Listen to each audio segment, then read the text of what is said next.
एफएन weekly में आपका स्वागत है। चलिए पहले हेडलाइंस देखते हैं। असम बनेगा एक्वा हब, राज्यपाल ने किया मत्स्य क्षेत्र विकास कॉन्क्लेव 2025 का उद्घाटन।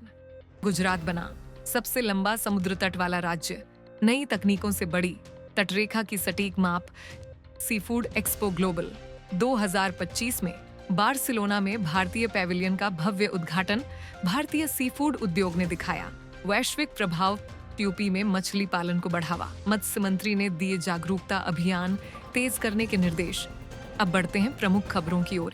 आईसीएआर के पूर्व महानिदेशक और पद्मश्री सम्मानित वैज्ञानिक सुब्बन्ना अय्यप्पन का शव श्रीरंगपट्टन में कावेरी नदी से बरामद हुआ। वे 7 मई से लापता थे। ब्लू रिवॉल्यूशन में अहम भूमिका निभाने वाले अय्यप्पन ने सीआईएफए और सीआईएफई के निदेशक, एनएफडीबी के पहले सीईओ और डीएआरआई सचिव सहित कई पदों पर कार्य किया। उन्होंने मत्स्य पालन और एक्वाकल्चर में आधुनिक तकनीकों को बढ़ावा दिया। 2022 में उन्हें पद्मश्री से सम्मानित किया गया था। असम के राज्यपाल लक्ष्मण प्रसाद आचार्य ने गुवाहाटी में आयोजित मत्स्य क्षेत्र विकास कॉन्क्लेव 2025 का उद्घाटन किया। इस कार्यक्रम का उद्देश्य असम को मछली उत्पादन में आत्मनिर्भर बनाकर दक्षिण पूर्व एशिया का एक्वा हब बनाना है। राज्यपाल ने कहा कि असम के पास प्रचुर जल संसाधन है, जिससे यह राज्य मत्स्य उद्योग में अग्रणी बन सकता है। उन्होंने युवाओं को तकनीक और नवाचार के साथ मत्स्य क्षेत्र से जोड़ने की जरूरत पर जोर दिया।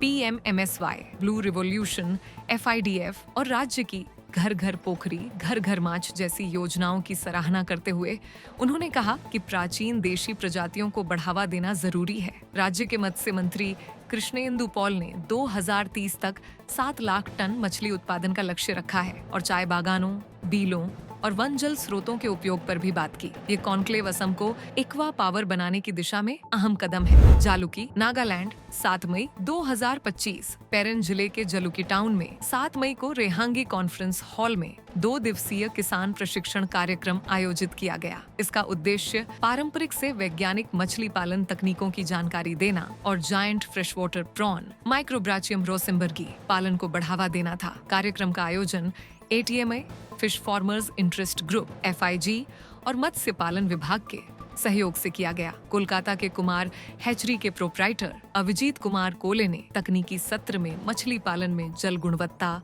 संतुलित आहार और साफ सफाई के महत्व पर प्रकाश डाला। उन्होंने बताया कि हैचरी में मछलियों को उनके शुरुआती जीवन चरणों तक पाला जाता है। जिला मत्स्य अधिकारी सी डोरी यंथन ने किसानों से स्थानीय मछलियों के पालन पर ध्यान देने की अपील की। कार्यक्रम में रेव कुजेरंगथो ने प्रार्थना की और कुमुई ब्रिंग ने स्वागत भाषण दिया। गुजरात, जो भारत का पश्चिमी राज्य है, अब देश का सबसे लंबा समुद्र तट वाला राज्य बन चुका है, जिसकी लंबाई 2340.62 किलोमीटर है। पहले यह लगभग 1600 किलोमीटर मापी गई थी। 2750 में यह 1114 किलोमीटर था। पिछले 53 वर्षों में गुजरात के समुद्र तट की लंबाई लगभग दोगुनी हो गई है, लेकिन यह भौगोलिक विस्तार के कारण नहीं, बल्कि मापने की बेहतर तकनीकों के कारण है। भारत सरकार ने समुद्र तट की माप के लिए GIS software, ArcGIS, QGIS, satellite imagery, Sentinel, लैंडसैट 9 और लिडार जैसी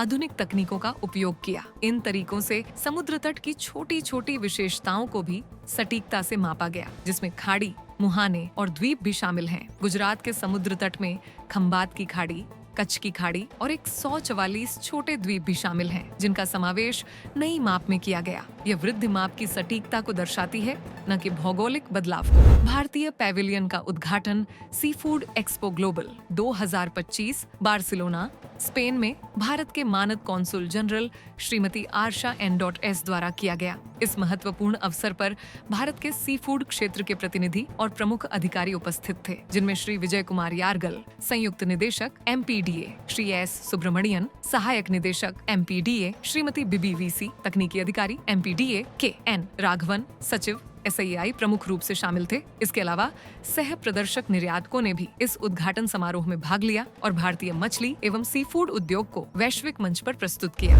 भारत यूके एफटीए के तहत भारतीय समुद्री उत्पादों को मिला 0 ड्यूटी एक्सेस। ब्रिटेन को समुद्री उत्पादों का निर्यात होगा बढ़ावा। भारत और यूके के बीच संपन्न मुक्त व्यापार समझौते FTA के तहत भारतीय समुद्री उत्पादों को अब ब्रिटेन में शून्य शुल्क, जीरो ड्यूटी का लाभ मिलेगा। इसका मतलब है कि भारतीय निर्यातकों को कम लागत, बेहतर लाभ और प्रतिस्पर्धी बढ़त मिलेगी। इस फैसले से भारतीय समुद्री उत्पादों की मांग ब्रिटेन में और अधिक बढ़ेगी, जिससे भारतीय निर्यातकों को वैश्विक बाजार में और बेहतर अवसर मिलेंगे। यह कदम भारतीय समुद्री उत्पाद उद्योग के लिए एक महत्वपूर्ण मील का पत्थर साबित होगा। यूपी में मछली पालन को बढ़ावा। मत्स्य विकास मंत्री डॉ. संजय निषाद ने अधिकारियों को निर्देश दिए हैं कि तालाब पट्टा धारकों को सभी जानकारी मेलों और जागरूकता शिविरों के जरिए एक ही जगह मिले। उन्होंने कहा कि पट्टा प्रक्रिया 6 महीने पहले पूरी होनी चाहिए और मत्स्य पालन को रोजगार का बड़ा साधन बनाया जाए। सरकार का लक्ष्य यूपी को मछली उत्पादन में आत्मनिर्भर बनाना है। हर 15 दिन में विभाग की समीक्षा की जाएगी। मंत्री ने यूपी मत्स्य पालक कल्याण कोष के लाभ बढ़ाने और अधिक मोबाइल बिक्री केंद्र व तालाब शुरू करने के निर्देश भी दिए। भारत जल्द ही अंटार्कटिका या सदर्न ओशन में क्रिल फिशिंग शुरू करने जा रहा है। मुंबई की 2 कंपनियां इसमें उतरने को तैयार हैं।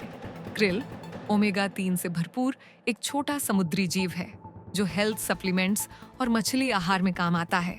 भारत को पहले से ही इस क्षेत्र में मछली पकड़ने का अधिकार है, लेकिन अब तक इसका उपयोग नहीं किया गया। अब निजी कंपनियों को परमिट देकर भारतीय जहाज भेजने की तैयारी चल रही है। हालांकि पर्यावरणविदों को क्रिल फिशिंग से अंटार्कटिक इकोसिस्टम को खतरा होने की चिंता है। सरकार ने नियमों और पर्यावरण सुरक्षा कानूनों के तहत सख्त निगरानी का आश्वासन दिया है। एमपीडा के अध्यक्ष श्री D.V. स्वामी, संयुक्त निदेशक S. कंदन ने कर्नाटक राज्य मत्स्य विभाग के हेसरघट्टा स्थित एक्वा पार्क और फिश हैचरी का दौरा किया। इस दौरान उन्होंने गिफ्ट ब्रूड स्टॉक, महूर, कटला और सजावटी मछलियों के उत्पादन विधियों का निरीक्षण किया। विशेष रूप से छोटे किसानों को किफायती दरों पर जेनेटिकली इम्प्रूव्ड फार्म्ड तिलापिया की उन्नत किस्मों की आपूर्ति पर चर्चा हुई। मत्स्य निदेशक दिनेश कलेयर और सहायक निदेशक श्री आदिल ने अधिकारियों को आभूषण मछलियों के क्वारंटाइन सुविधा और गिफ्ट ब्रीडिंग यूनिट सहित एक्वा पार्क में चल रहे विभिन्न कार्यक्रमों की जानकारी दी। भारत और यूनाइटेड किंगडम यूके के बीच 3 वर्षों से चली आ रही चर्चाओं के बाद एक ऐतिहासिक व्यापार समझौता संपन्न हुआ है,